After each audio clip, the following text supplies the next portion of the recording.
Good afternoon, and very happy to see all of you for the Lamrim class. The Lamrim class is a class about Dharma, about Buddhism. Therefore, at the beginning of Lamrim class, generally at the beginning of Dharma practice, it is most important or very important to have pure motivation, pure aspiration, the mainly aspiration for becoming Buddha, motivation for achieving Buddhahood. Then also, as a human being, we have different problems, different sufferings. Also, we should have a motivation for freeing all these kinds of problems and sufferings.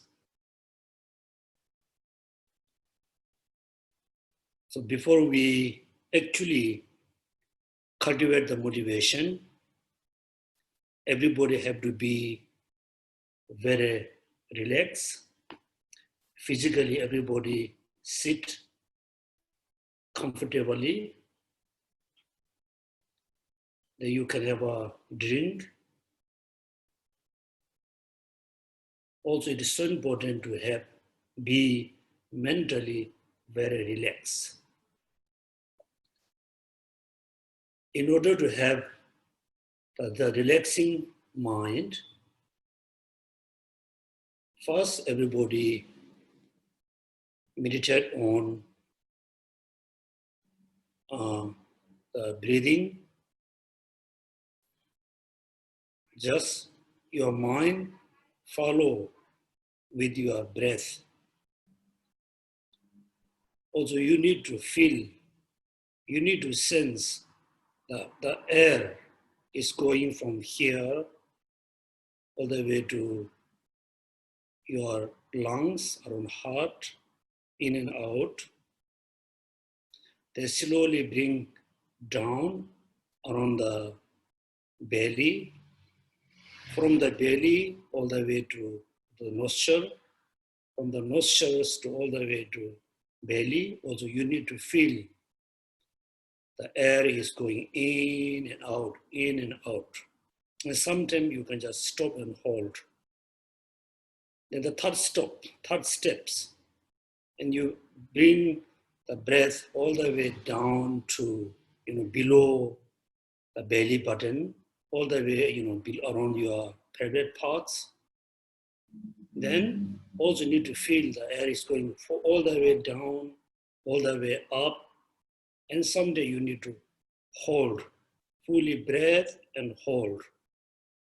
Fully breathing in, hold, and focus the breath where you hold. Okay? Let's start. Next, during the breathing meditation, we can feel our breath is breathing. That means we are still alive. There are so many people who passed away last year, last month, this month, yesterday, this morning, this afternoon, maybe around 2 o'clock.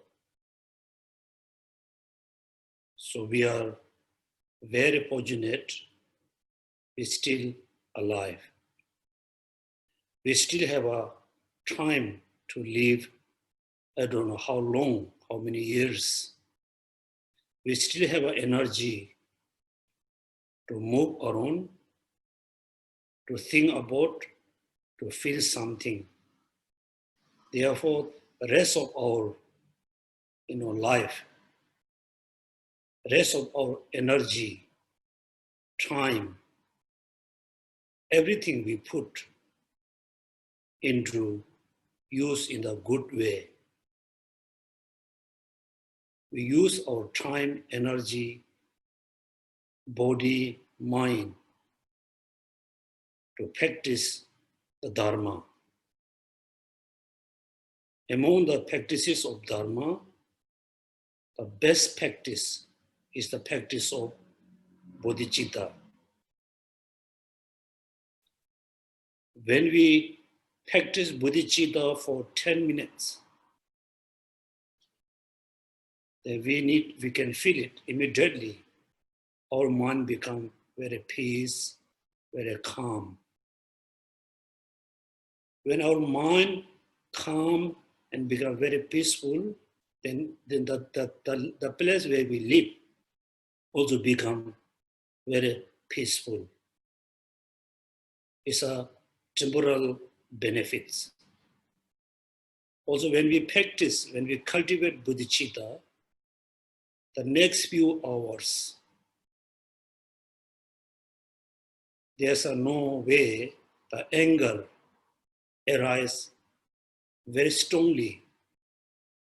Therefore, practicing bodhicitta is a very benefit for short time and the long time. Particularly for becoming Buddha is the best bodhicitta. Therefore, please generate bodhicitta based on taking refuge to Buddha, the Dharma, the Sangha. The Dharma refers to the path, which is the union of bodhicitta and the wisdom which realizes emptiness, Dharma. The Sangha, the practitioner who already reached to the Arya path. Therefore, without reciting all the words, please visualize all the Buddhas, bodhisattva, Dharma, and the Sangha.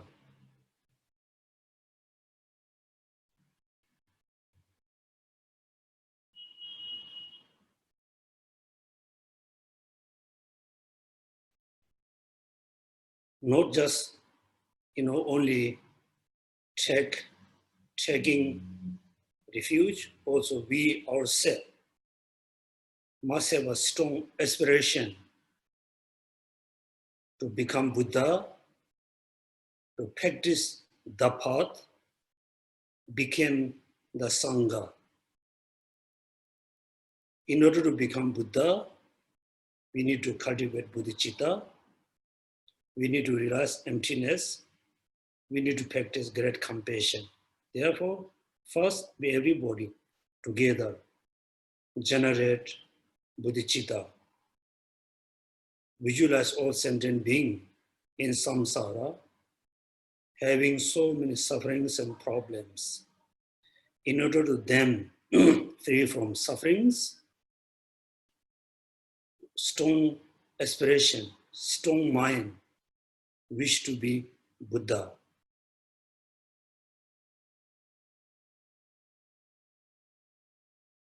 Here, we always must remember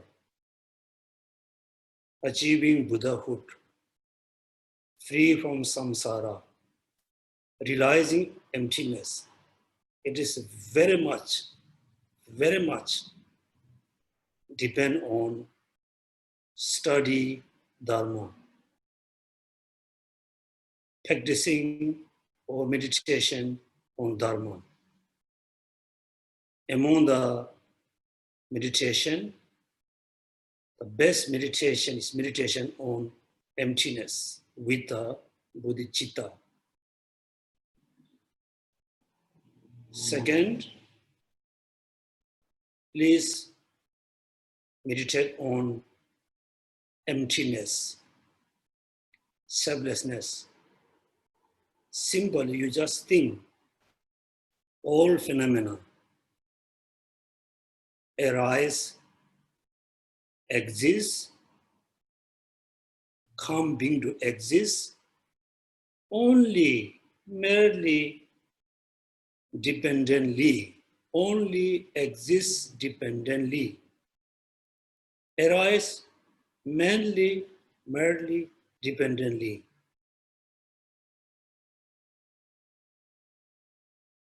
Nothing exists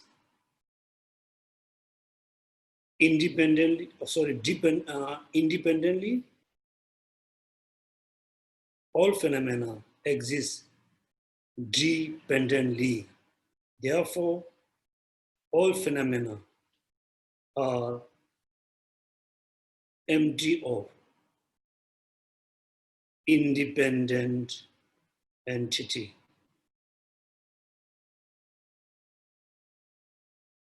Thank you. So this is kind of motivation before we start the Lamrim class.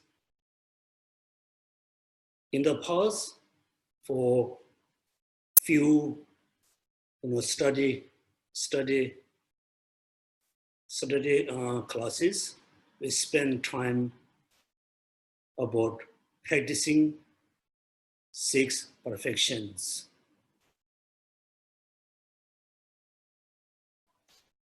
In order to have an excellent life, we need to practice the 4 perfections. Whether you believe in Dharma or not, still, you always wish to have an excellent life. Excellent life, achieving excellent life is depend on the practicing 6 perfections.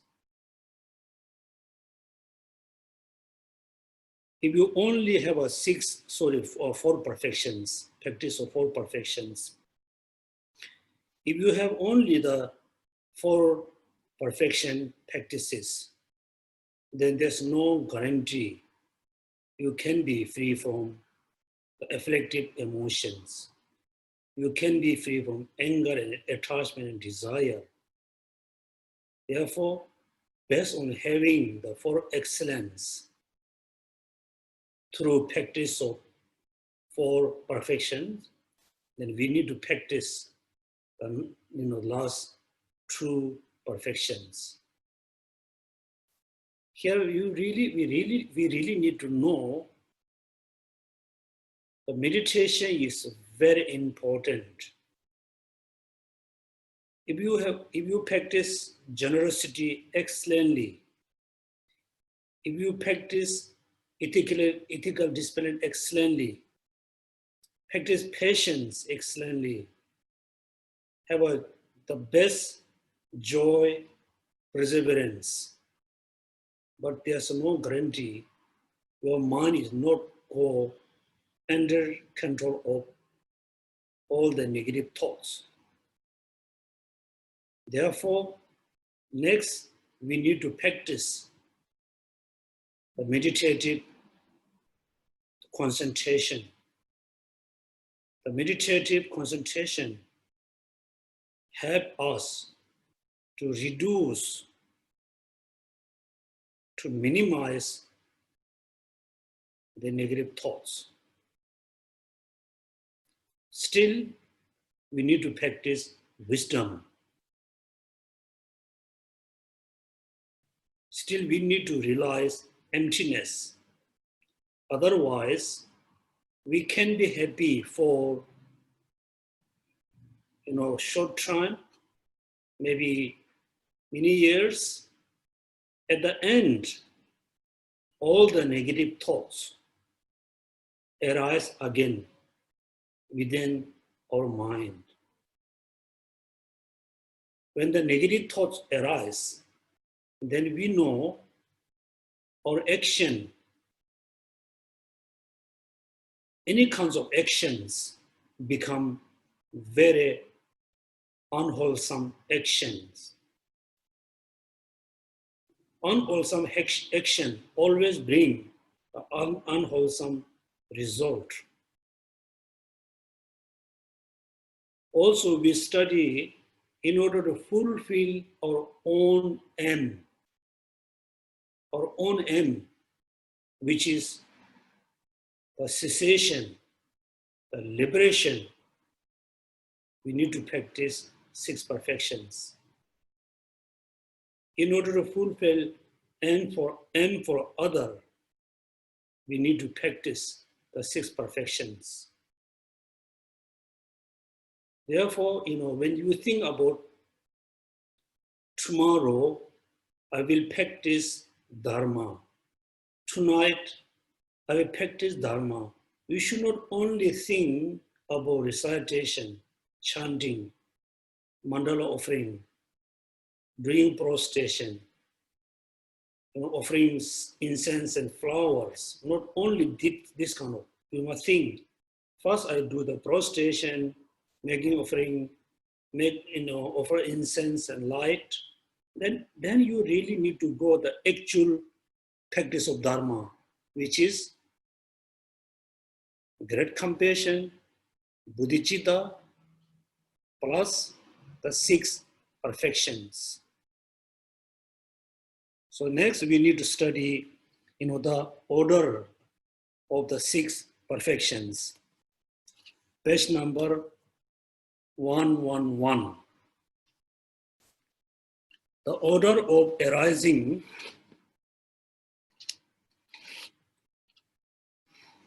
how we must practice the 6 perfections, right? Then there's the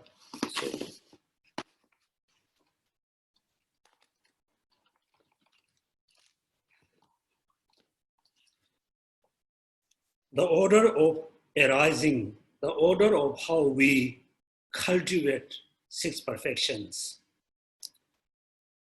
So when we practice the 6 perfections, we must follow this order. When you have a generosity, that is the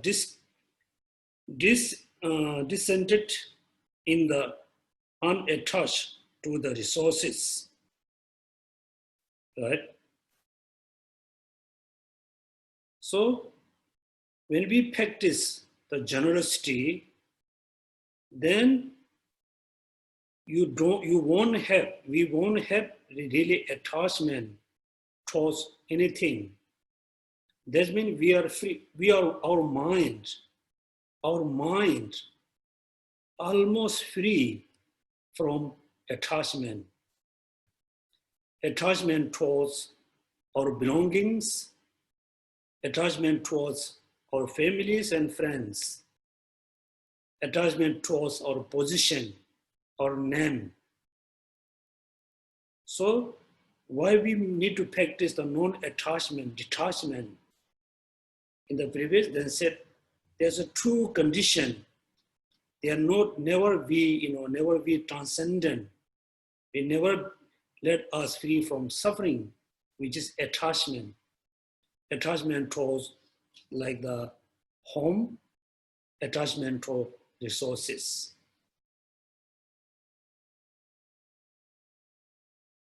Generosity, we need to practice in order to reduce attachment.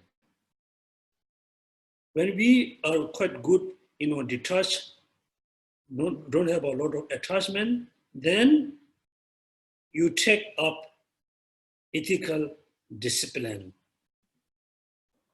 Then our money is very easy to control, very easy to put discipline. Otherwise, if you have an attachment towards your name and position, then sometimes you really cannot practice the ethical discipline. You cannot be ethical person. In order to protect the position, in order to protect the name and fame, then we need to go through a lot of wrongdoing things.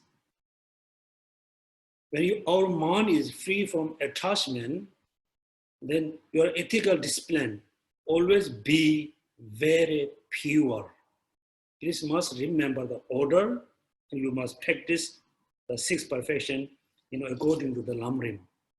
You take up ethical discipline. When you have an ethical discipline which restrains you from the wrongdoing,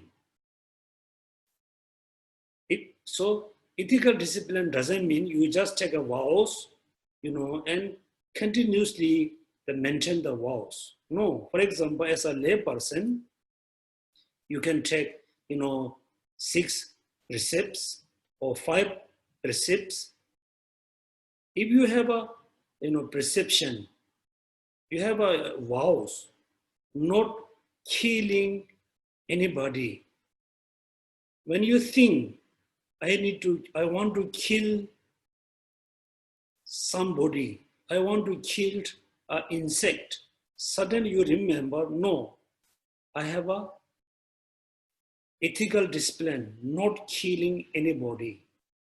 Then your action restrain from the killing. Also your mind stop to think, killing. Therefore restrains you from the wrongdoing. Not only wrongdoing the action, also the motivation. Then you become patient with those who harm you. When you are able to restrain your mind from the wrongdoing, then you can be patient. You can be patient with everything. Even though somebody fully harm you, still you are able to be patient. Right? Non-attachment become very important foundation to practice, maintain the ethical discipline. Ethical discipline becomes a very important foundation to practice patience. Those who harm you, when you have the patience, you do not become dispirited with the hardship. The condition for rejecting the virtues are very few. So you are able to preserve the joylessness. So second, what you say you have, when you have the patience, wherein you do not become dispirited with the hardship, and the condition for rejecting virtues are very few. Right? Due to lacking of patience, then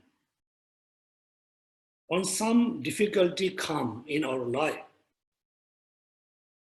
then we cannot be patient, we get angry, we give up our practices.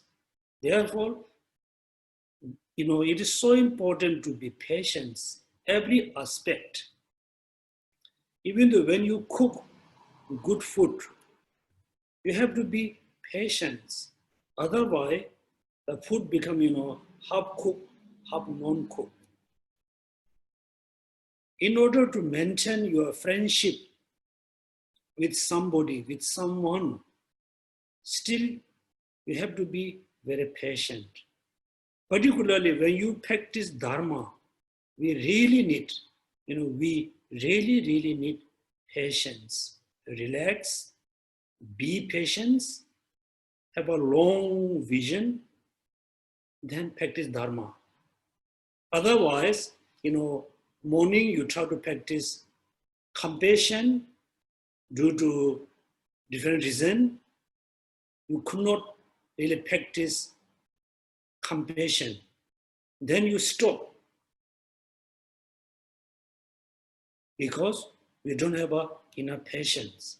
Some bad thing happen, then our mind becomes very agitated. Patience is so important. Hardship and the condition for rejecting virtues are very few. Then you always able to practice the virtues. The next, the condition, so you are able to preserve joyously. Because look at me, you don't have any attachment with any your belongings, your positions. The second, your ethical discipline is very pure, not only pure, some negative minds arise, you control, you suppress. Also, you think I want to do some bad things. When you have motivation, you're not going to engage into negative action. Also, you restrain from the wrongdoing. Due to controlling the negative thoughts, controlling anger, controlling attachment, then next, becoming patient is very easy. Therefore, we always identify, able to recognize, oh, now I'm very angry. But at the beginning, when the anger arises, at the beginning, when the anger arises, we're not able to feel it. We're not able to recognize the anger is arising, is moving from your heart, mind. When the anger becomes very strong, then we notice, oh, I'm very, very angry. That moment, if you try to control, so difficult. It's too powerful. You overpower. You cannot. Therefore, every day you must need to recognize, oh, anger arising, attachment arising, ego is arising. When you recognize, don't let them arise. And suppress, control, based on applying the antidotes. Therefore, when you control anger, when you control impatience, you become very patient, then there's no way anger arises. Then, continuously you can put effort to practice, study, or, doing good things, joyously. Once you joyously preserve day and night, you will produce the meditative concentration. Your mind is always joy, always willing, always happy to practice dharma, to put effort to study, practice dharma. Then your mind is very happy to do meditation. Then meditation will come. Meditative concentration. That facilitates the application of your intention to virtuous object of meditation. It's a virtuous object. It's very important words. The virtuous object. When we do meditation, we must need an object to meditate. We need an object to mindful. The object can be anything, just doing meditation. You can just focus on flower, you can do meditation. But meditating on flower, it doesn't bring you any kind of positive path. It bring any virtues. Because the object is neither, like a virtuous object, nothing. The object is just a neutral object. Therefore, doing meditation, when you do meditation, you just have to focus on the virtuous object, like a impermanence. When you meditate on impermanence for many hours, then always remember impermanence. Remembering impermanence can be antidote to reduce one of the wrong view. Also, commonly, when you do meditation, you just visualize, Buddha Shakyamuni, Amida Buddha, Manjushri, Medicine Buddha. You visualize the Buddha in your mind. You're not looking at the external phenomena. You are not looking at the outer phenomena. You look at the picture or painting or statue, have an image of the Buddha in your mind. Then your mind just always, focus, visualize the Buddha picture in your mind. This also, virtuous object of the meditation. When your mind is in the meditative equipoise, you will know reality exactly.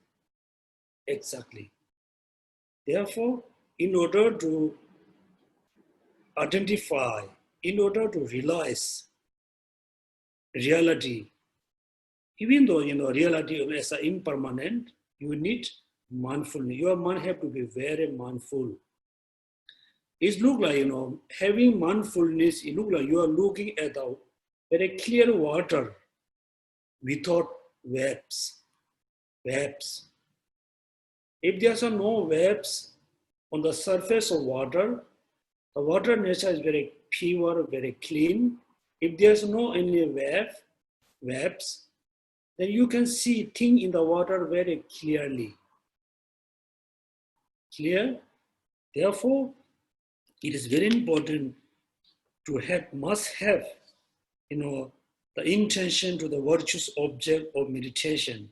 When your mind is in the meditative equipoise, you will know the reality exactly. So this is the order. Then the order in terms of inferior and superiors. So which is the inferior, which are superiors? Each preceding perfection is the inferior to the superior one that follow it. Practicing generosity is inferior compared with practice of ethical discipline. Why? Practicing generosity is more easy than the practice of ethical discipline. Reason number one. Reason number two, practicing generosity compared with practice ethical discipline. Practicing ethical discipline can reduce more negative thoughts. Therefore, the inferior and superior. Then C, the order in terms of the gross and subtle is same thing. Gross is easy to practice. Subtle, bit difficult to practice. If you compare practicing generosity, ethical discipline, for you, practicing generosity is a lot easy than the practice of ethical discipline. There's been gross and subtle.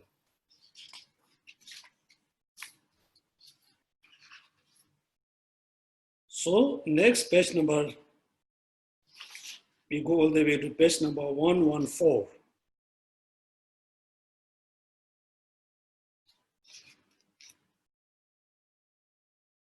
How to train in the bodhisattva, this in general.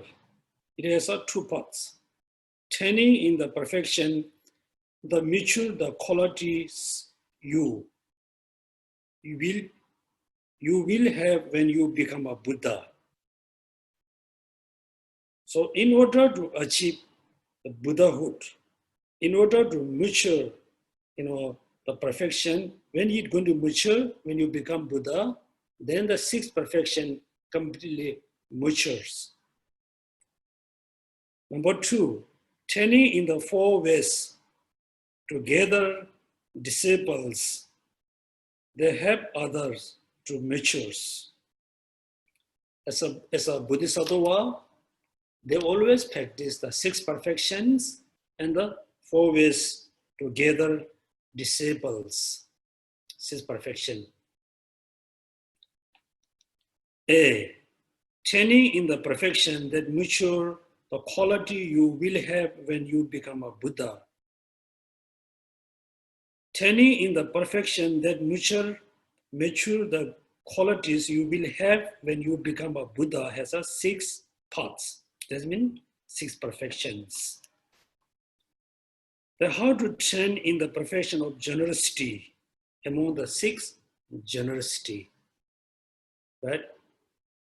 I explain you, there's 2 different orders. First, generosity, then ethical discipline. Sometimes ethical discipline first, generosity in second. It depends on the disciple. As a lay person, practicing generosity first is a very stable. So before we study the practice of generosity, please, you must think, if I only practice bodhicitta with a great compassion, mean you have a strong aspiration to achieve Buddhahood. You have a strong desire to be Buddha, but you are not really moving, you're not really walking on the path to the Buddhahood. You're not really moving, the path of the bodhisattva. That means having bodhicitta, having great compassion is look like have a strong aspiration, strong motivation, strong intention, but you are not moving without practicing 6 perfections. Therefore, Shantideva said, there's 2 kinds of bodhicitta, aspirational bodhicitta and engaging bodhicitta. Just only having bodhicitta is an aspirational bodhicitta. You just aspire yourself to be Buddha. Then I gave you the example. If you have only motivation to go to, Bodh Gaya, very strong motivation, very strong intention for many years, but you haven't booked your ticket, you haven't had your ticket, you haven't had your visa, you haven't prepared anything. You just, I want to go to Bodh Gaya, I want to go to Bodh Gaya, I want to be Buddha, I want to be Buddha. You just keep thinking, keep saying, but you are not really moving towards the Buddhahood. So when you start to practice generosity, that means you are preparing your tickets, you are preparing your visa, you are preparing like instant noodle, instant coffee, you are collecting the condition to moving towards the Buddhahood. If you have all your tickets, your visa, you pack all your food, but also you must show, you must be secure. You need to think about your security. If you just move, you just go to India, on the way, if you meet, kind of some enemy, obstacle, you cannot reach.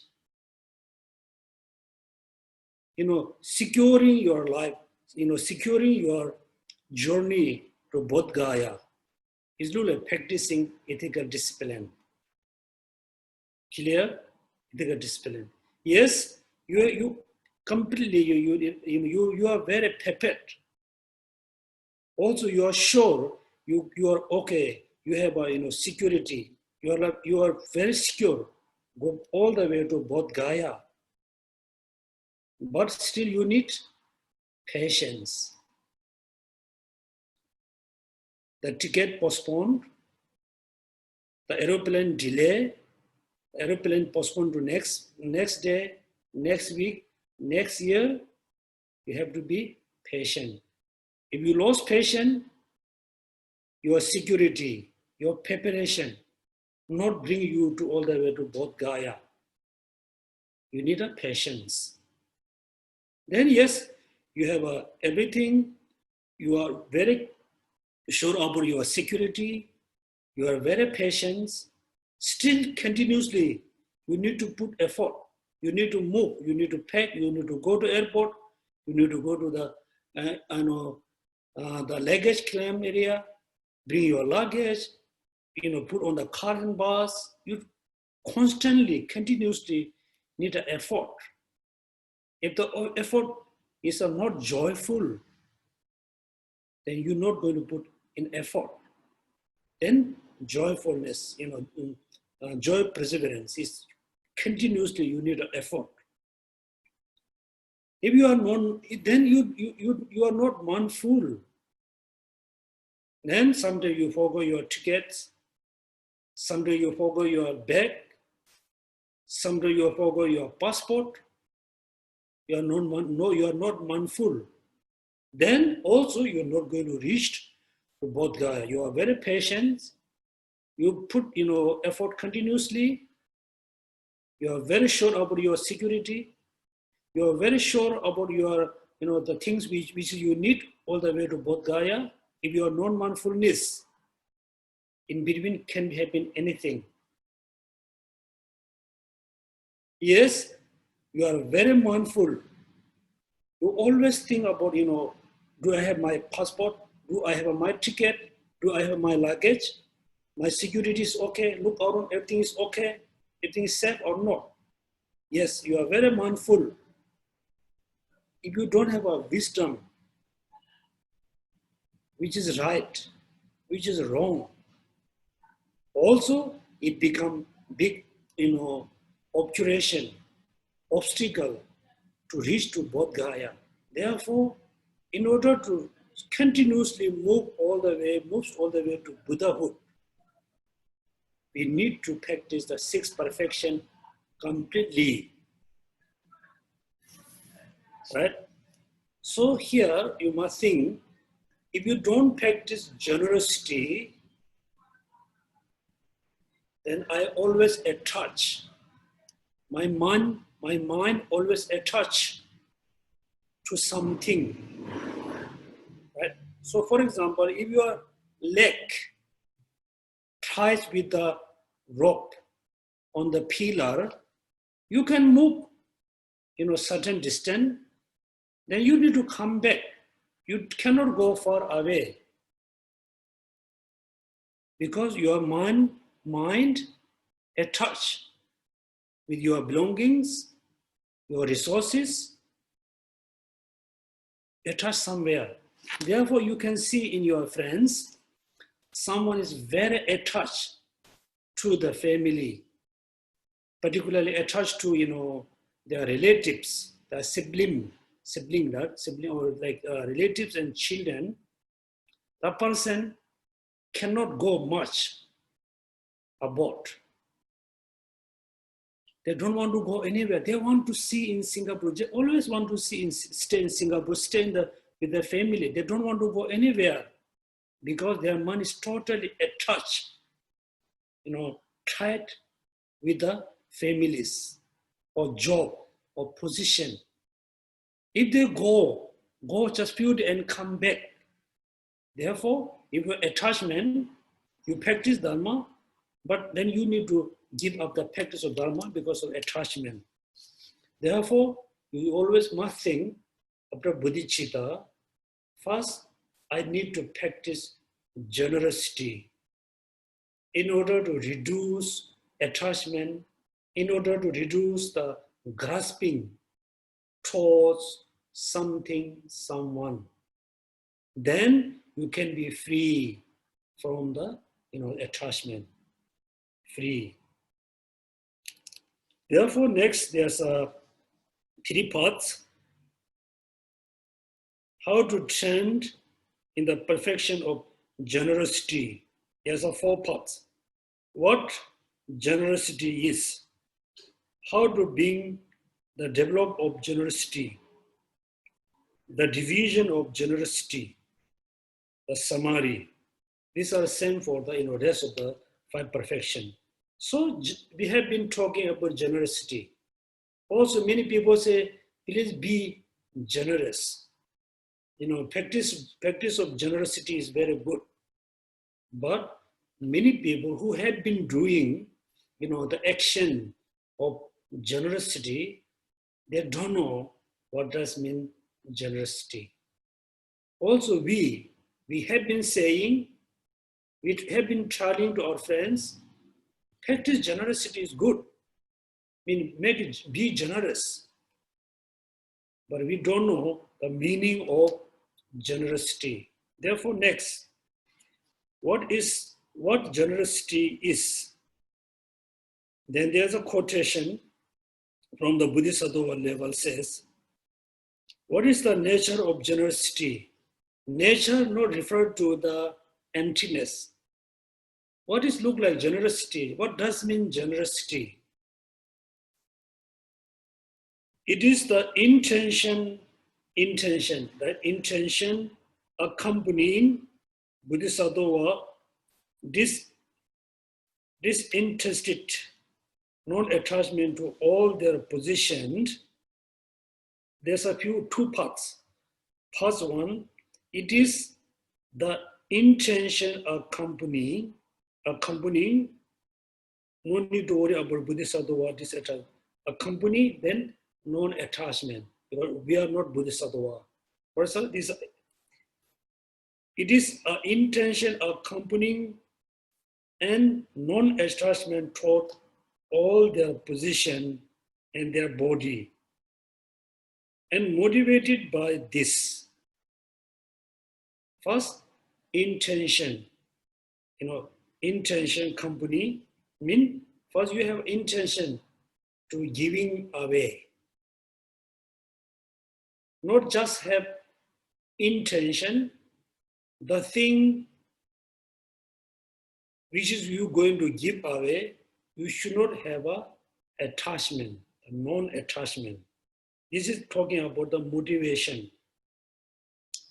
Non-attachment towards what? Their position. That means we say my position, our position, their positions, possessions, and their bodies. Not only your possess, also include your body, your speech.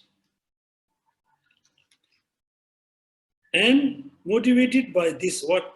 Motivated by non-attachment mind, motivated by the pure intention. Then, motivated by this, the physical and verbal action of giving the things to be given. First must you have good intention, non-attachment, the thing which you're going to give away. Then the action, the physical action, verbal actions to giving. This is the kind of summary. Next, it is the virtues of a generosity, generous attitude, and the physical and verbal action which are motivated by this. Right? For example, when you give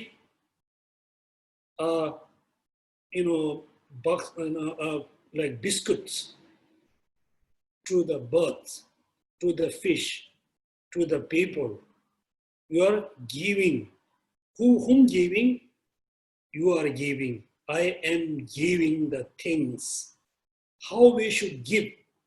We should give with the intention, with a non-attachment.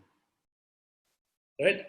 Generous attitude and the physical and verbal action which are motivated by the intention, motivated by the non-attachment.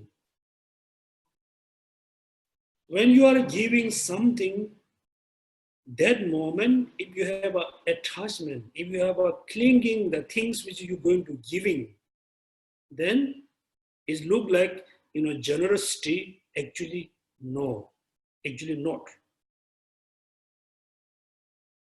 Please remember this, summary here. Hence, it is the virtues of generous attitude and physical and verbal action which are motivated by this. This refers to the intention and non-attachment. Then next is very important. Bring the perfection of generosity to completion. It is not contingent, okay, not contingent on removing beings' poverty by giving gift to others. How I can complete, how I can, how I can practice completely the generosity. Bring the perfection of generosity to completion is not contingent, is not depend on removing beings or beings removing from poverty by giving gift to others. This means in order to complete the practice of generosity, it is not depend on all sentient beings must be free from poverty based on you giving gift, right? How I can, how we can, free all human beings, all sentient beings from poverty? Cannot. It does not depend on, removing beings' poverty by giving the gift to others. If this is the case, then look at next sentence. Otherwise, since there still remain many destitute living beings, Buddha Shakyamuni, he already achieved Buddhahood. Amida Buddha, Manjushri, all the Buddhas already accomplished Buddhahood. They are Buddha. They complete the practice of six perfection. They complete, practice completely the generosity. It doesn't mean all sentient beings must be free from poverty. If this is the case, then look, since there still remain many destitute living beings, all the earlier conquerors would not have attained perfect generosity. Therefore, now you must remember next sentence. Therefore, the physical and the verbal aspect of generosity are not the main things. In order to complete the practice of generosity, the physical things are not important. The verbal things are not important. Important is what? Is the mental aspect. Therefore, verbal aspect of generosity are not the main things. The main thing is the mental aspect. This is because you perfect generosity after you destroy it. After you destroy it. Destroy what? Destroy your stingy, clinging to all your own, to all that you own and your body and resources, and the root of the virtues. Usually, how we clinging, where we clinging our mind, our resources, our body, our virtues, our house, life, right? Therefore, if you are able to destroy it, if you are able to overcome the stinginess, then completely overcome from the stinginess, attachment towards your belongings, then you complete practice of generosity. Your practice of generosity is very complete. While you are giving something, if your mind is feel stingy, if your mind feel clinging about, that means you haven't complete the practice of generosity. Also, the things you are giving, but it's not really become the generosity. Therefore, please remember this sentence. Therefore, the physical and verbal aspect of generosity are not the main thing. The main thing is the mental aspect. This is because You perfect generosity after you destroy your stingy clinging to all that you own, and your body, resources, and the root of the virtues. If you totally destroy the stingy, on your resources, your body, your root virtues, then your practice of generosity is very perfect. And you completely condition your mind to giving them away to living beings from the depth of your heart. And not only that, but also to give to others the effect of giving as well. Simply, just now, here now you can imagine, let's say you really want to be Buddha. In order to become Buddha, great compassion, bodhicitta must be there. Second, the first step, practice of generosity. And this moment, can you really practice, the pure generosity or not? Let's say I can. Just you imagine, can you give away all your clothes except which is you wear? Yes. I think everybody think, yes, I can give away all my clothes except the clothes which I wear. Right? You can give away your clothes. Second, can you give away all your valuable object to others? Like somebody has like golden things, silver things, money, house, car, expensive mobile. Are you ready to give away all your, the expensive things, valuable things? Not yet. Yes, some of you may think, yes, I'm okay to give away my all belongings. Doesn't matter, the valuable object or simple object, I'm ready to give away. Third, are you ready to give away your body? Or some of you may think, oh, I'm quite old, I'm always sick. It's okay to give away my body. It is not the pure intention. Yes, therefore you can say physical things giving away quite easy. Then the actual body is not easy to give away. If you don't have any sense of clinging and attachment and stinginess about your belongings or your body, speech, your virtues, then your practicing generosity is very perfect, very complete.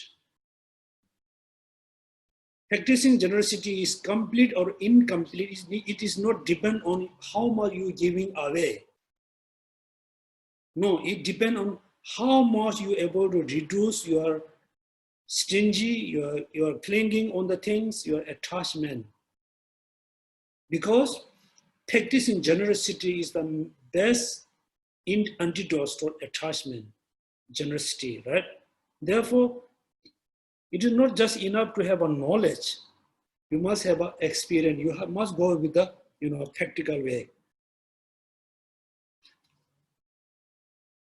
Then also giving to others the effect of the giving as well. If generosity were perfected by removing is come from the bodhisattva deeds. If generosity were perfected by removing beings' poverty, since beings are still destitute, how could past superior have perfected it? Right? Therefore, whether the generosity is perfected or not, it not depend on removing beings from poverties. It is depend on removing the stingy attachment, clinging on your belongings. Generosity is perfected, the second sentence. It is said, through the attitude of giving away to all beings, able to give away everything to the all beings, all your possessions, along with the effect of this. Therefore, generosity is state of mind. Practice of generosity is the state of mind. Your mind is completely free from all kinds of stingies, all kinds of attachment. There's been, you have a good practice of generosity. You have an attachment, clinging and stingy in your mind towards your belonging. Still, you are giving away. Yes, it's good. You are giving away so many things. You're going to accumulate a lot of merit. It doesn't mean your practice in generosity is very perfect. No. Right? Therefore, the next sentence, there's a question. B.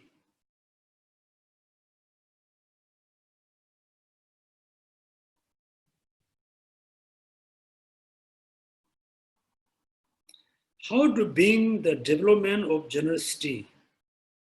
Yeah, how I can really, practice generosity? Because practicing generosity is talking about reducing all the clinging, stingy, and attachment. How? I cannot.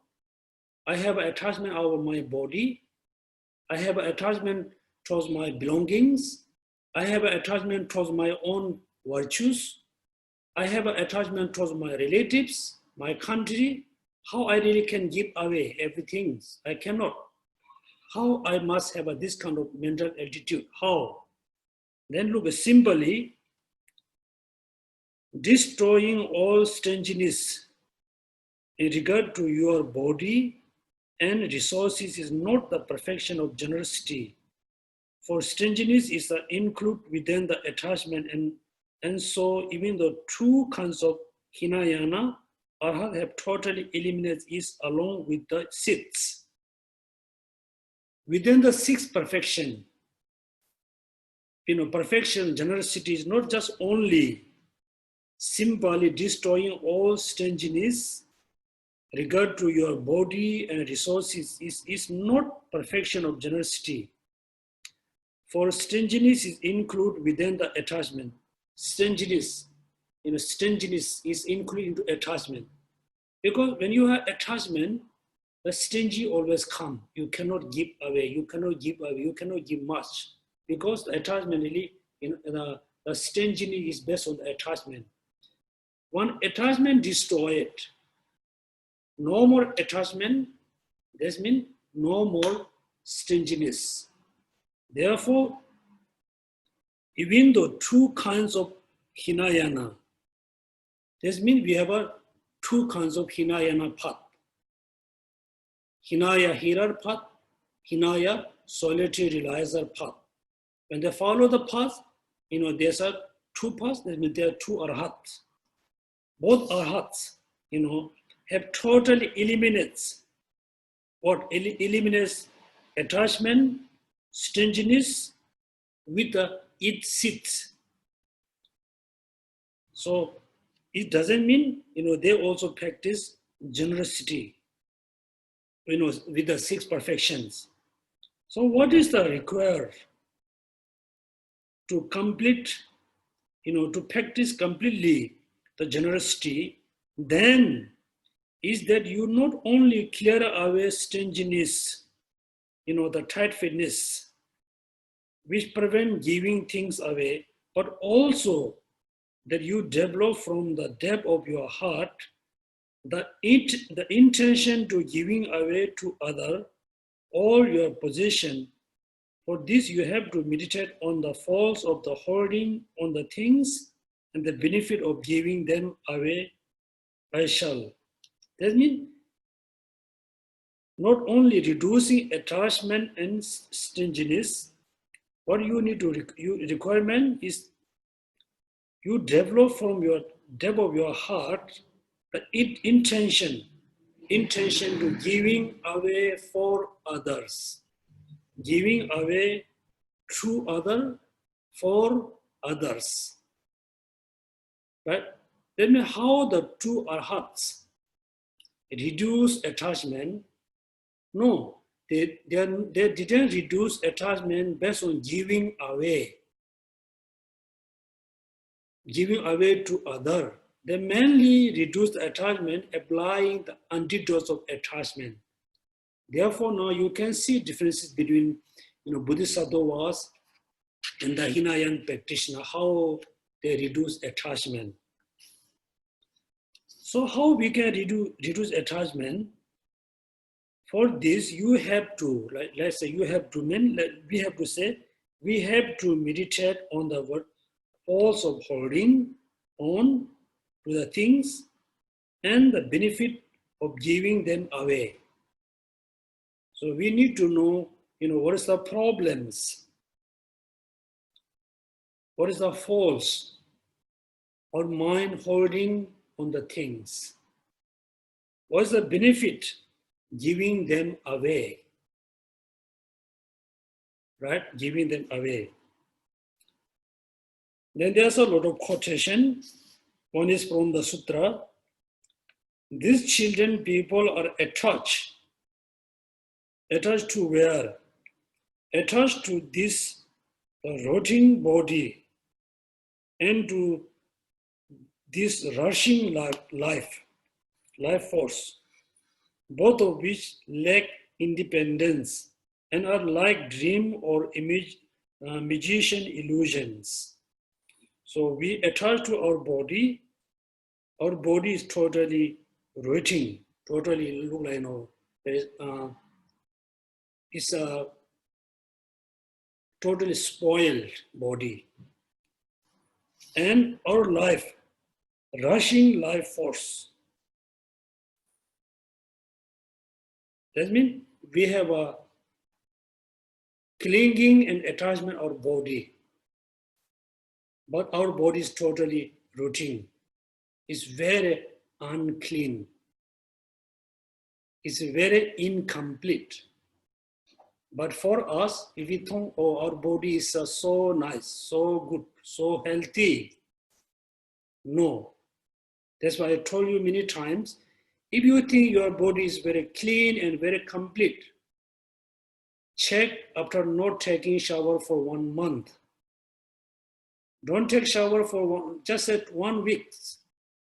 Don't change your clothes. Don't take a shower. Don't brush your teeth. Then you check how our bodies look like.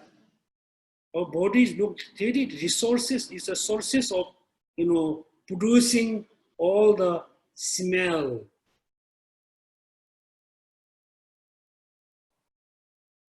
Right? When you look at inside of your body, we chew all the food and drink food in the stomach. Look at the stomach.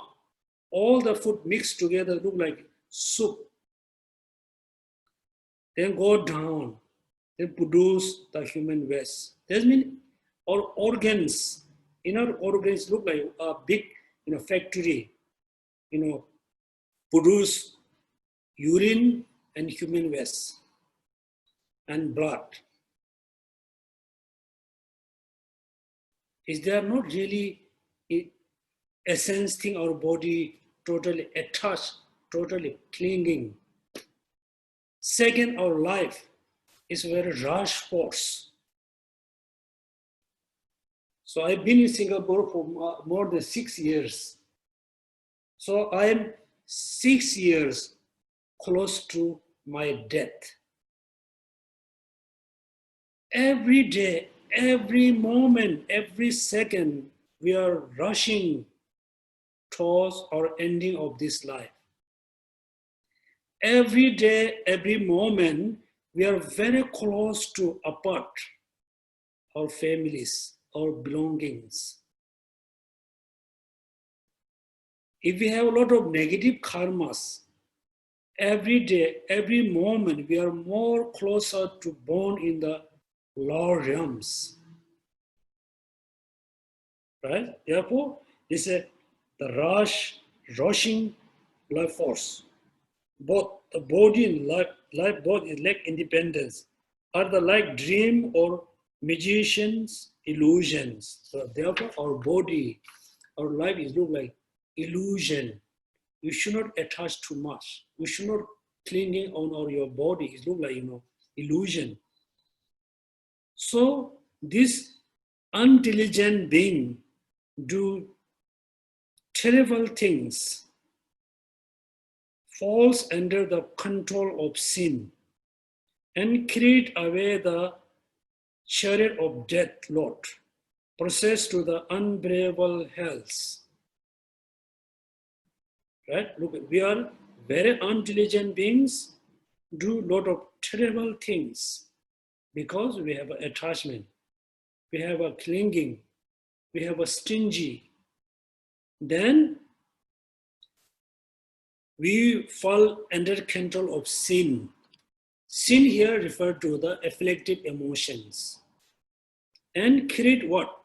Create away by the chariot of death, process to the unbearable hells. So here, what is explained actually, in order to reduce stinginess, attachment, clinging, remember impermanence, remember essenceless, remember ugliness, right? So when you know holding on our belongings, our possession is the source of sufferings, source of suffering. Non-attachment towards our belonging, non-attachment of body, speech, mind is the source of happiness. Therefore, according to the Swatantra school, the first school, from their point of view, they say a non-attachment is the let's say Buddha nature. Non-attachment is the Buddha nature. Non-attachment is the Arhat nature. Is the most important foundation to achieve Buddhahood, to achieve the Arhat, non-attachment. Until we have an attachment, we really cannot transcend it, right? Look at, you can see two persons is a very good friends, always together. They have become very good friends, be good friends for many years. And one day they have a big argument, big fighting. Then suddenly, two persons apart for few days, few months. Somehow, then each other missing each other. Wish to meet each other. Then again, come closer. Because the attachment, tied both together, pulling by attachment, they come together. So we need to, meditate on impermanence, essenceless, ugliness. The next, all the way go, the component of the training say, my body and mind, moving on moment by moment. If with this impermanence body dripping with fat, I attain enlightenment, which is permanent and pure, will not have attained what is the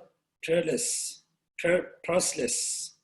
So these all sentence mainly ask us to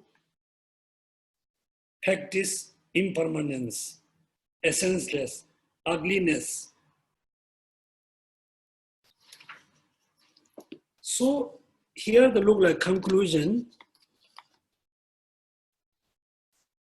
Whether you attach or not attach, whether you give away or you don't give away, at the end,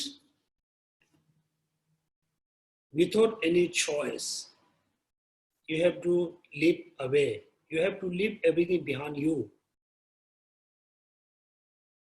Whether you like or you don't like, one day you have to leave this body. Whether you like or you don't like, all your belonging, your possession, everything we have to live, we have to go alone with the karma, right? Therefore, before we, really leave this world, before we pass away, before we die, if you have some kind of properties, some kind of belongings, it's the best you totally, share with your families, your friends, whoever you wish to share. You share, everything make very clear. Until I pass away, this I want to use. After I died, after I pass away, everything, this belongs to my sister, this belongs to my brother, this belongs to my nephew, niece. You just better to, clean, make very clean before you pass away. Then moment of the death, you feel very happy. You never feel nervous because your mind is completely free from attachment. Your mind is completely free from the clinging about your belongings. Therefore, it's much better to, you say you live your will very purely, very cleanly. Then after you pass away, there's no argument. Or you can, live, you can die with a peaceful mind. Also, before you pass away, if you, give away, you share your property things, whoever wish to share. Also, you have a, lot of time to do the dedication. That means before you pass away, you use your body, you use your position into, the meaningful way. This is kind of summary about what's happening if you practice impermanence. Right? What is the time now? I will check the time. It's 4:15. 4:15. You have Okay. 15 minutes. Why not? I think here we can have a question answer. Would you like to start the Q&A now? Yes. Okay. Is ready or not ready? Not ready, Geshe-la. I've not been receiving any questions. Okay, then everybody have a question, be ready. So we will go with a few paragraph.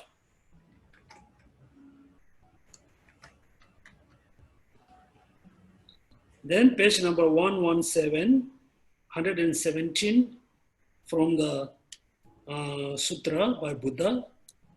If you see the impermanence of resources and naturally have a great compassion, you will know with good reason that the gift you have kept in your house belong to others. You have kept in your house belongs to others. That means again is saying, remember or need to see impermanence of resources. When you see impermanence, automatically you have a great compassion. The second sentence, there is a never fear from what has been given away. What is keep at home, give rest to fears. That is insufficient, ordinary or needed content protection. If you give it away, the false never harm you. Is a very correct. If you already mentally give away, let's say, it's according to your age. Even though there's not guarantee, young people, live longer. Old people pass away faster. There's no certainty. Therefore, you always think, my body, my speech, all my belongings, I already dedicate to benefit all sentient beings. I already dedicate all my belongings, position to benefit my families, my relatives. That means mentally, you are totally become detach. Then, in a moment of the death, you don't have any sense of fear, losing your belongings, because you already, give away mentally. Then, the moment of the death, generally, the false never harm you. The attachment, the stingy, they never harm you.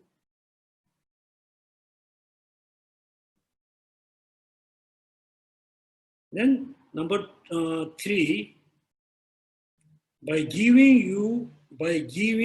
you achieve happiness in future lives. Not giving brings suffering even in this life. Human wealth is like a shouting star. You can see the sky. What is not giving away will, cease to exist. By giving, you achieve happiness.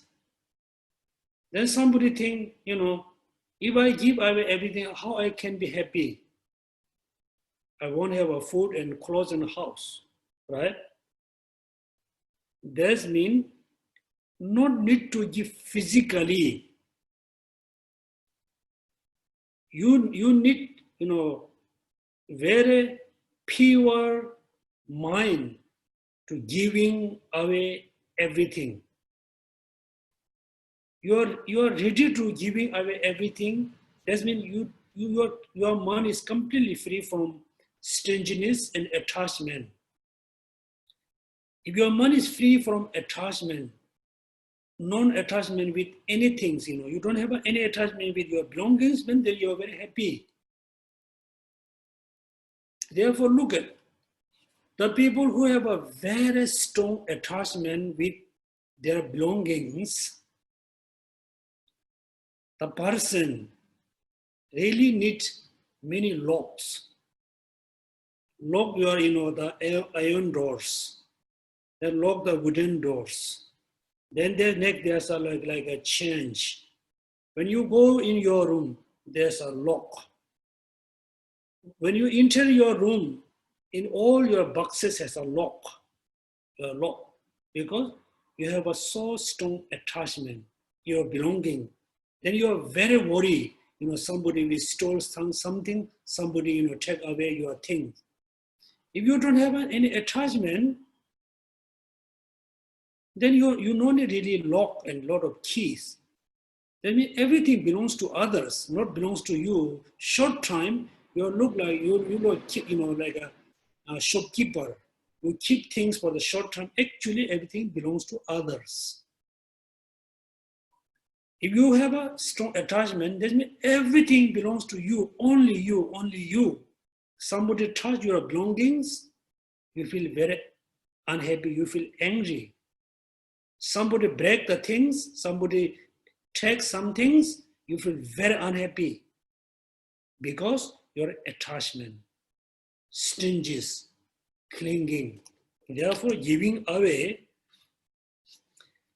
by giving, you achieve happiness in future lives. Future life, not talking about the next life, future life. If you don't have attachment today, tomorrow you will be very happy. Not giving brings sufferings even in this life. Human wealth is like a shouting star. It shout and disappear. It remains for short time and disappear. What is not giving away will cease to exist. Doesn't matter you giving or not, somehow you're going to disappear. Here what we need to think, for example, many of you went to China, you have seen the Chinese, all the palace, you have seen the Great Wall. Just imagine the king family who used to live the palace.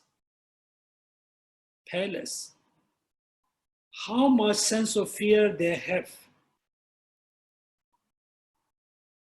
How much sense of ego they had. How much sense of attachment they had. really, abuse many people, build the great wall, build a great palace, not just empty palace. Within the palace, how many objects, expensive objects they had. Everything created by people. Somehow this day when you go, that palace is empty. All the belongings, disappear. But the karma, which is, belongs to the kings and family, the karmas always go with them. Any object, they're not able to take in with them. Also, sometimes we think, oh, the kings, the queens, the princes, and the prince who live in the palace, they were very happy. We feel, we have assumption they were very happy, but they look very happy, actually not. Even though this day you can see some of your, Singapore family, very rich family, they have so many expensive objects, expensive car, expensive house, expensive jewelry. The moment of the death, they cannot bring anything. Maybe up next generation, they will destroy all the possessions. But the karma, which is accumulated by the family, the karma will go them. Therefore, it's not good idea to have a lot of possessions. We must have, certain food and clothes and money. If you accumulate too much, if you have too much attachment, it always bring, suffering to you. Therefore, the sentence number 4, wealth not giving is transitory and will be gone. That means if you're not giving away, it's remain in the short term, then somehow you will gone. By giving it away, remain in treasury. Wealth of no value come to the value. When you start to have living beings, that means before you pass away, if you really, mentally giving away everything, then you are remaining in the treasures. Look like you are very satisfied. You are very content. You feel very happy. Then the next, after all the paragraph, then there's a quotation by Lama Tsong-kha-pa. If you dedicate from the depth of your heart all roots of virtues, however great or small they may be, for the sake of accomplishing both temporarily and ultimately extensive benefit and happiness for all living beings. This is telling how we should dedicate.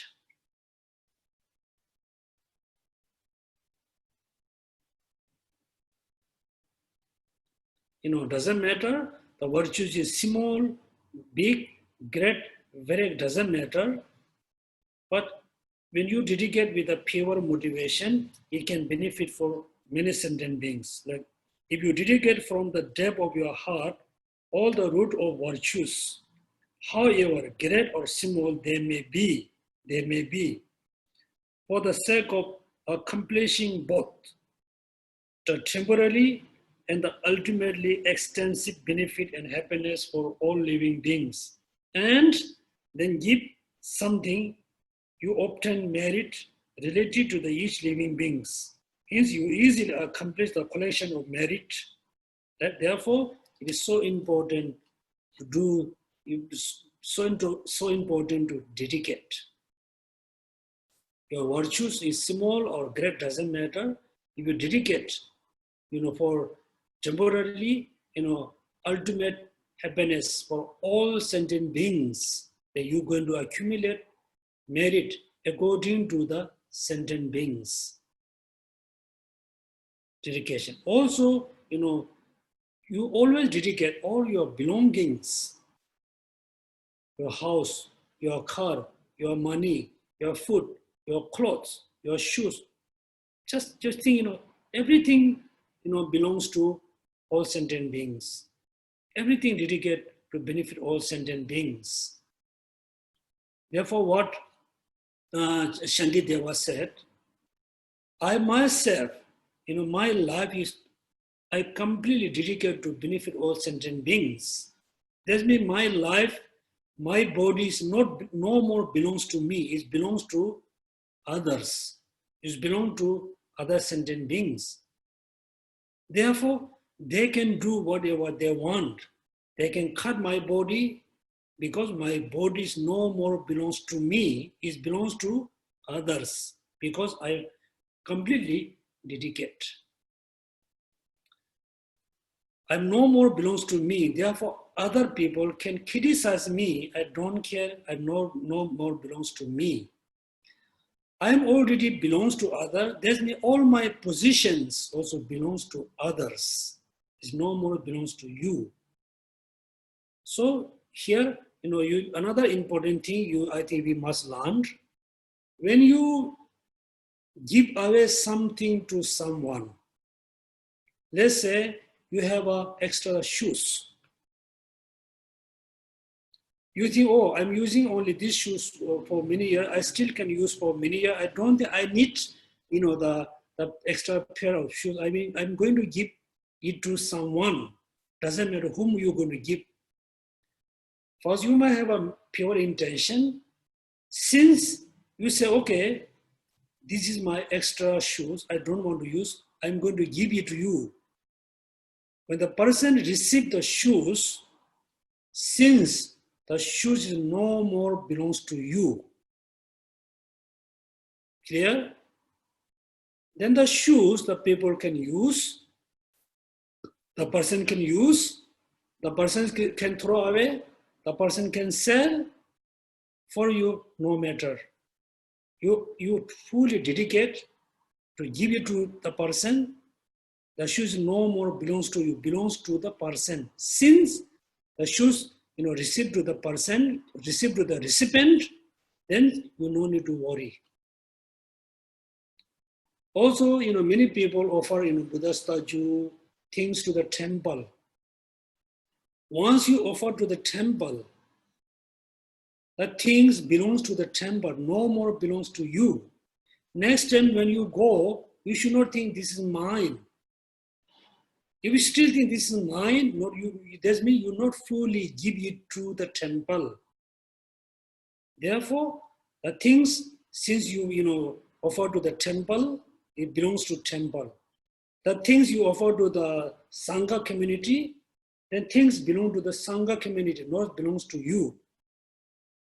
Also, according to the Buddhist traditions, someone very ill and sick in hospital. In the hospital, there must be helper, like a nanny. You have a nanny, or some of your relatives. Since the person sick in the hospital, the helper always with the patients until the patient pass away. Then, according to Buddhist tradition, the things belong to the person who passed away. Most of things, almost everything belongs to the helper. Because at the end of the life, the helper becomes most important for the person who passed away. If there's an argument, whom should it belongs to? First, things belong to the helper who helped the patient in the hospital until the death. Right? Therefore, many people confuse. Sometimes, oh, this is mine, I offer the temple. Oh, this is mine, I give to my relatives. Since you give, these things no more belongs to you. If you think still is my shoes, this is my thing, that means your mind is still attached to the things. That means you not completely give away things from your heart.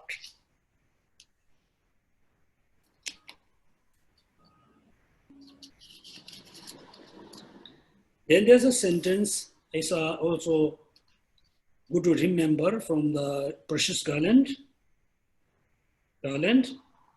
where the merit of saying this, to have physical form, it would not fit to the universe as numerous as the Ganges of the Ganga's sands, grains of the Ganga's sand. So merit, giving away the merit is become the physical form. To have physical form, that it would not fit into the universe as numerous as the grain of the Ganges sand. Because India, I think the Ganges is very famous. The Ganges river is very famous. There's a lot of sand in the Ganges rivers. Therefore, the merit of the any kinds of merit, merit based on dedication merit, it become a physical form. It would not fit into the universe as numerous as a grain of the Ganges sand. That means they say there's a millions of Ganges sand. According to the sand, there's a millions of universe. If the merit becomes physical form, it cannot be fit into the millions of the universe. It has a great amount of result. Therefore, maybe giving away the physical thing is a very small things. It's a limited. After you giving away with the dedication, the merit become very great. There's no such numbers.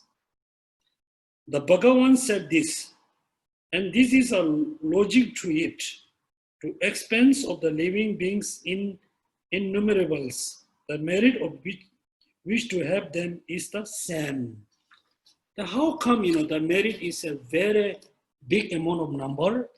Because when we dedicate, we not dedicate only for, let's say, Singaporean, not only human beings, not only the beings who live in the world. We dedicate the merit to benefit all sentient beings. Now you can think how many sentient beings exist. Numberless. Therefore, I said many times, we are a very simple human being. We are a very simple person, but our motivation is very great. Motivation for all sentient beings. Motivation is very great. Also, our achievement, achieving Buddhahood, not only for human, not only for, lower realms, it's for all sentient beings. Therefore, our aims is very great. It's benefit for all sentient beings. Our motivation is very great. It's to benefit, have a motivation to benefit all sentient beings. Therefore, the merit as a same amount of, we can accumulate same amount of merit according to the number of sentient beings. Therefore, the dedication of merit, any kinds of merit, if it become a form, it cannot be fit. It cannot be fit anywhere. Therefore, it is so important to do your practice with the pure motivation.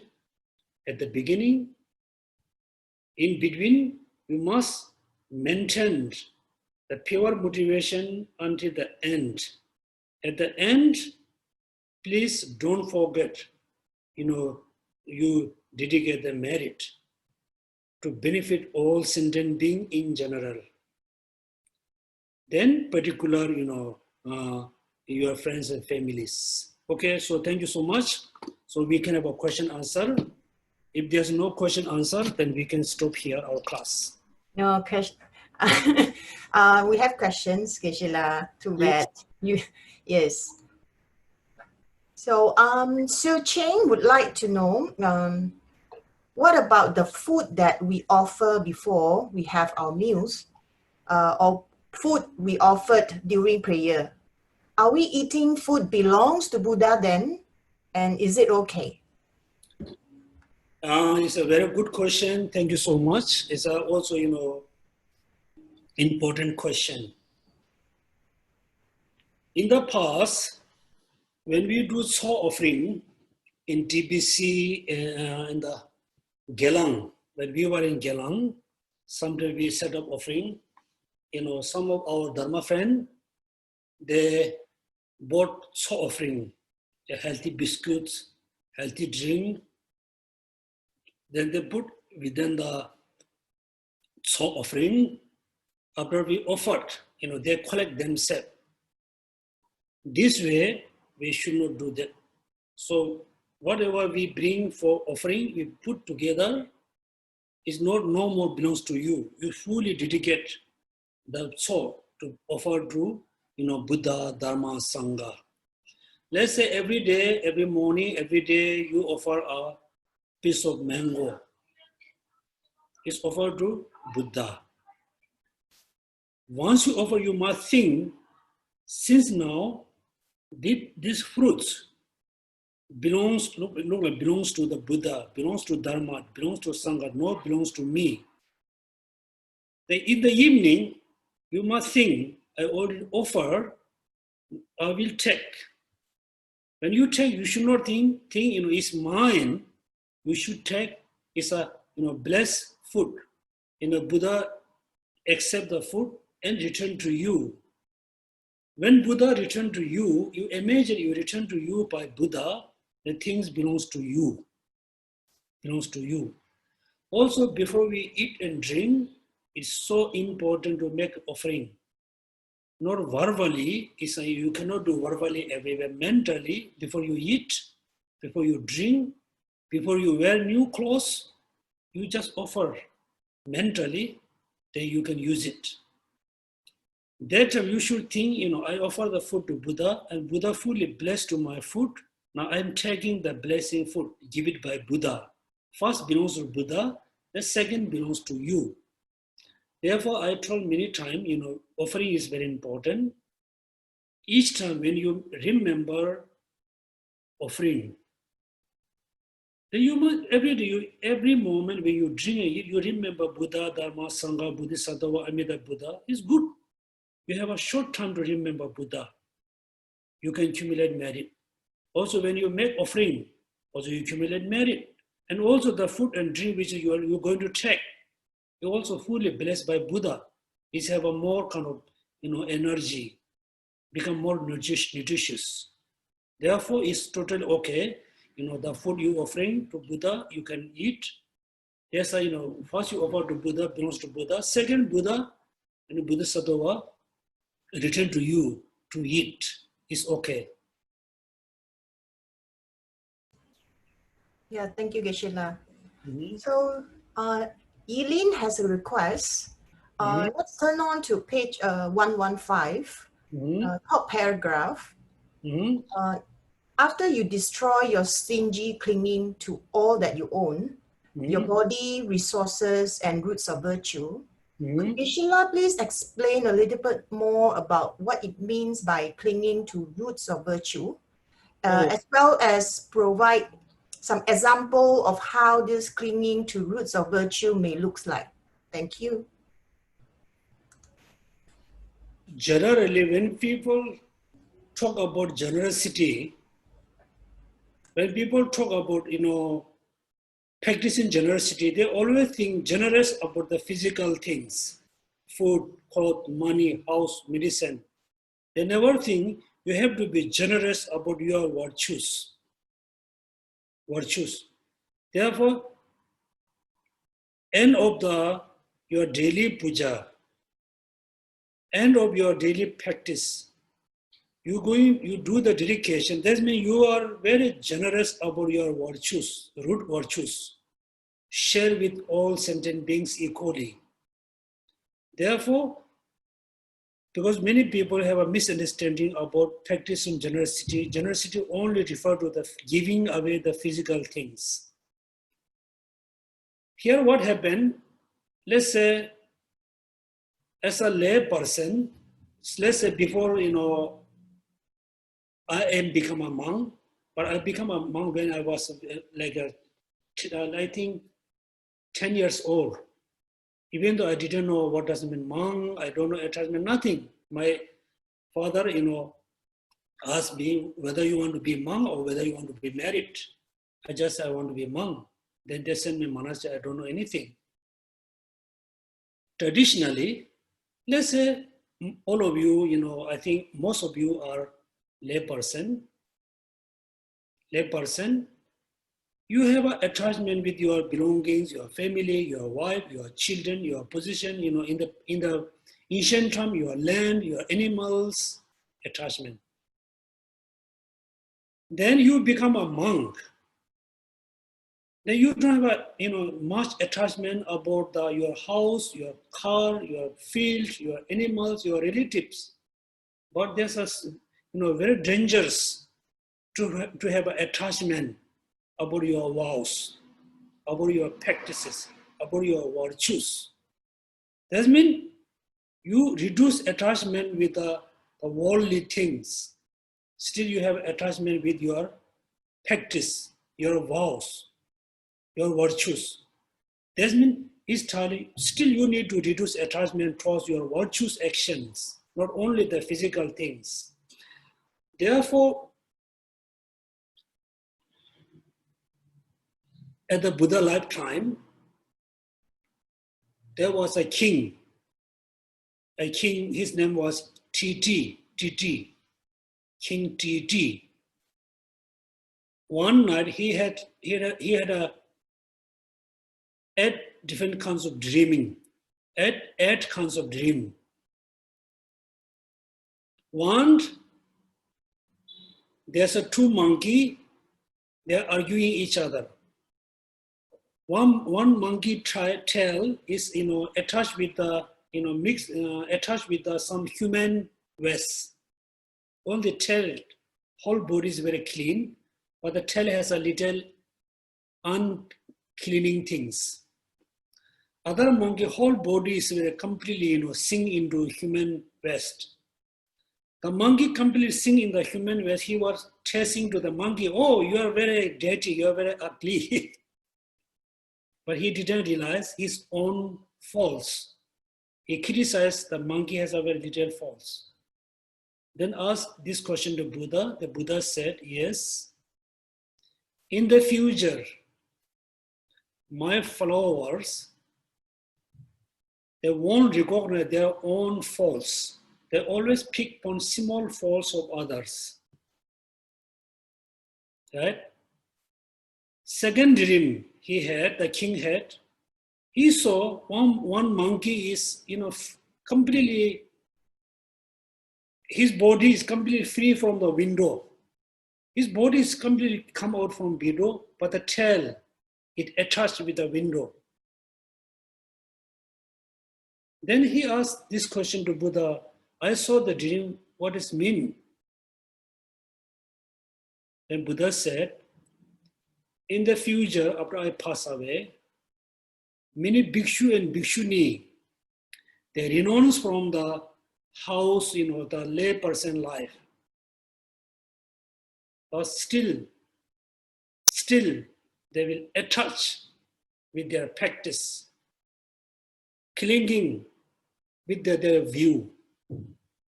Therefore, when we reduce the attachment with the physical things, slowly we have attachment with the non-physical things, practice, generosity, virtues. Therefore, not only it is not enough to reduce attachment, stingy with the physical thing. Still, you need to reduce clinging, attachment, stingy with the non-physical things like a practice, generosity. So there's mainly. It is not enough to reduce stinginess and attachment with the physical thing, also non-physical thing. You are ready to share, your positive action, virtues, practice. Right? The dream was very important. Another dream the king saw, there's one big piece of cloth. Then 18 monkey pulling in the big piece of cloth, pulling here and there, pulling here and there. Finally, all the 18 monkeys, run away with the small pieces in their hand. They asked this question to Buddha. Buddha said, in the future, my dharma, my doctrine will have many different traditions. They will argue each other. My one is right, your one is wrong.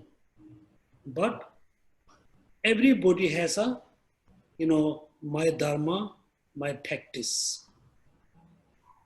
Therefore, so your question is related to the monkey who free from his body from window.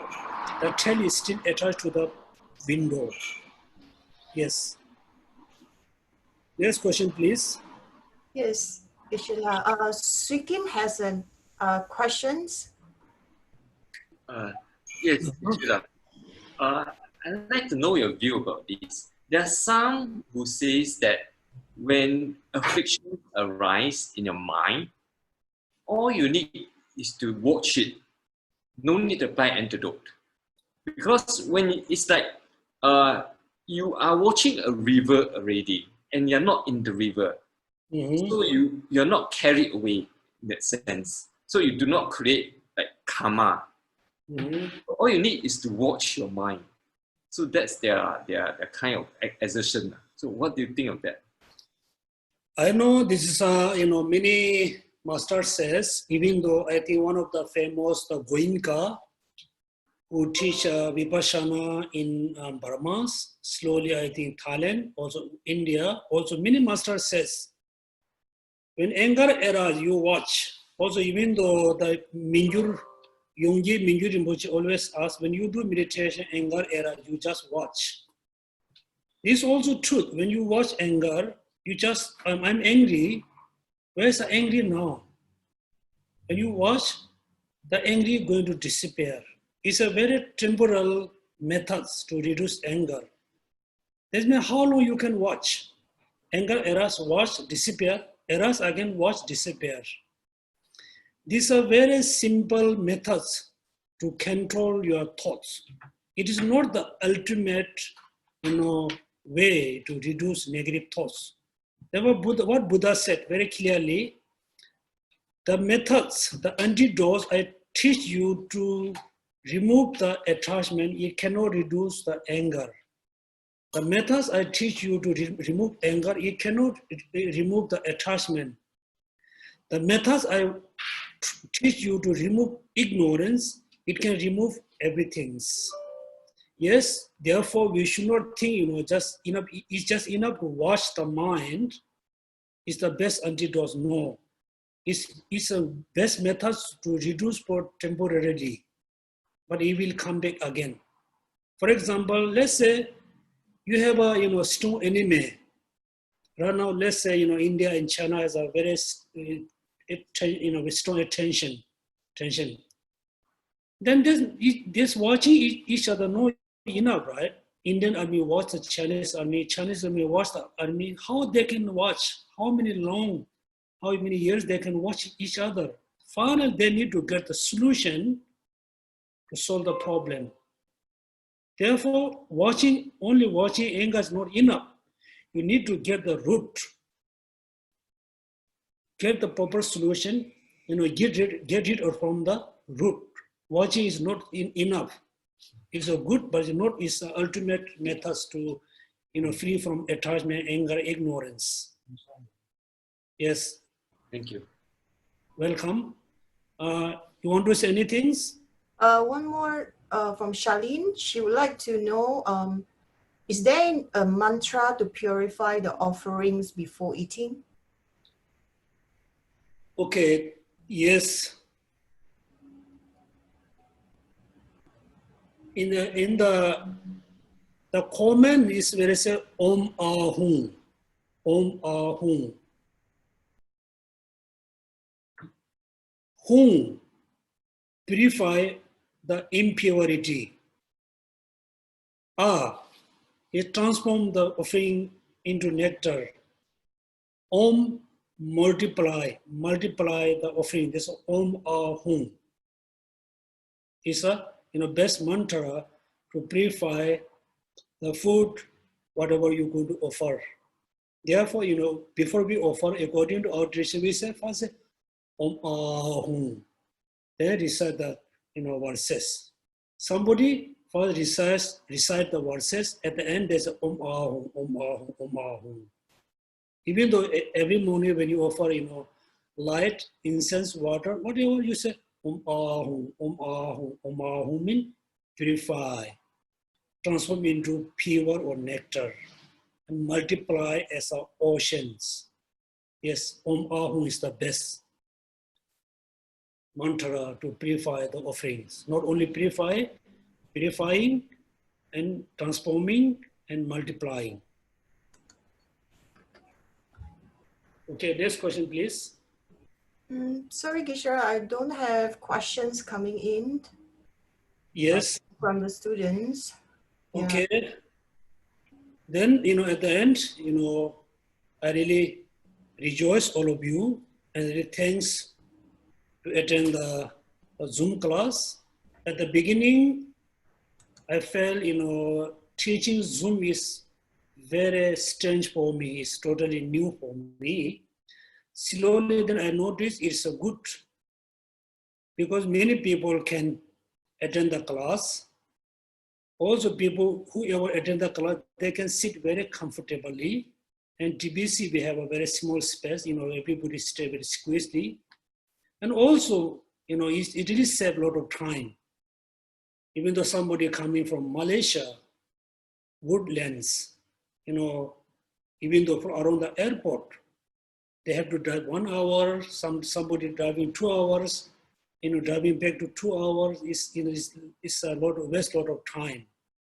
Therefore, it is good to have a class in Zoom. Then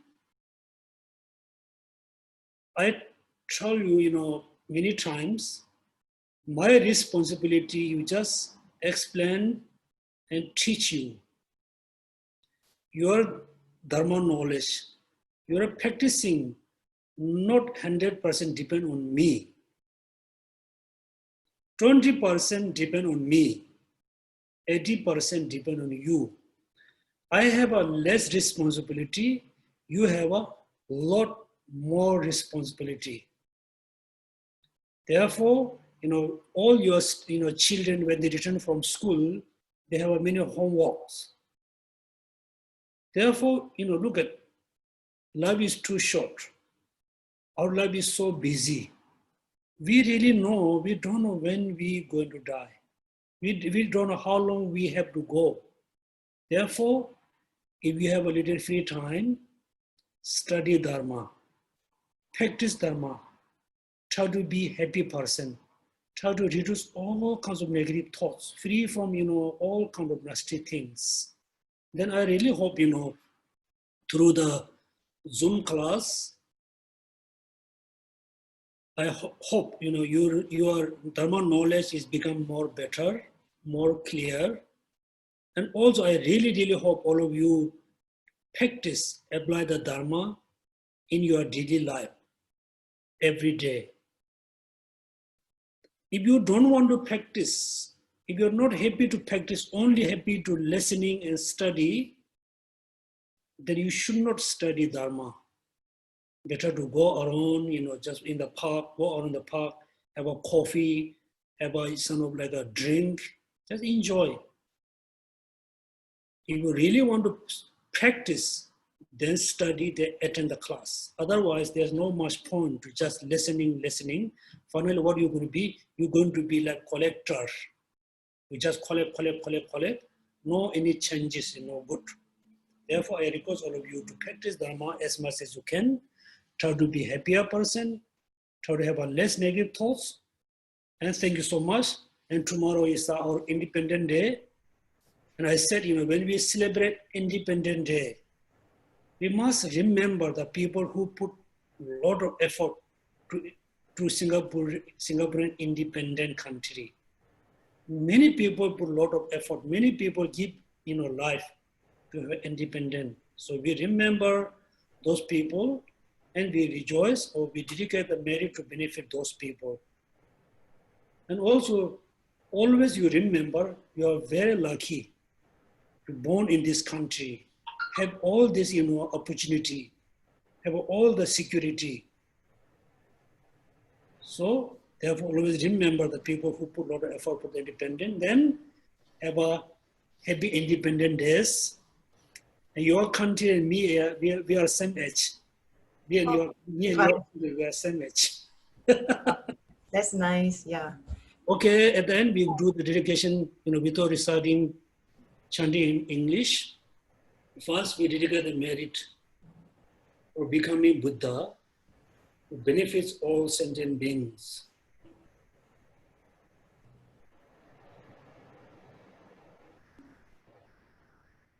Dedicate the merit to have a better, deeper understanding, have a deeper, understanding of emptiness, have a better practice in Dharma.